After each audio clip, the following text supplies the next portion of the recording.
Nurse sa China, suspindido matapos isama ang kanyang partner sa trabaho. Acts of service at quality time ang love language ng ibang mga babae na gusto nilang matanggap mula sa kanilang manliligaw o kasintahan. Pero tila ibang usapan naman kung hanggang sa trabaho ay may quality time pa rin kayo ng iyong partner, lalo na kung hindi naman kayo magkatrabaho. Kagaya na lang ng nurse na ito na nasa kwento natin ngayon na nag-quality time sa gitna ng kanyang duty sa ospital. Kung anong quality time ang kanilang ginawa at nasuspinde ang babaeng nurse, ito yung kwento. Isang nurse sa China ang binatikos ng netizen matapos nitong ibahagi sa social media ang relationship goals at quality time nila ng kanyang partner sa ospital na kanyang pinagtatrabahuhan at ipinakilala niya ito bilang kanyang night shift buddy. Ibinida ng nurse ang pagtulong sa kanya ng partner niya sa pagsusulat ng written report ng mga pasyente.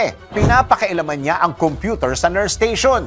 Hinahanda ang mga gamot ng mga pasyente. At nilalagyan ng mga label ang mga intravenous o IV bottles. Kwento pa ng nurse na nagtatrabaho raw sa umaga ang kanyang partner at madalas ay sinasamahan siya nito sa kanyang night duty sa ospital. Maraming nagsabi na sino ang mananagot kung mali ang inilagay na label ng gamot. At dahil dito, napagdesisyonan ng ospital na suspindihin ang nurse dahil sa paglabag nito sa work discipline ng ospital. Ikaw, aabot ka din ba sa ganitong sitwasyon? Yung quality time ninyo ng inyong partner?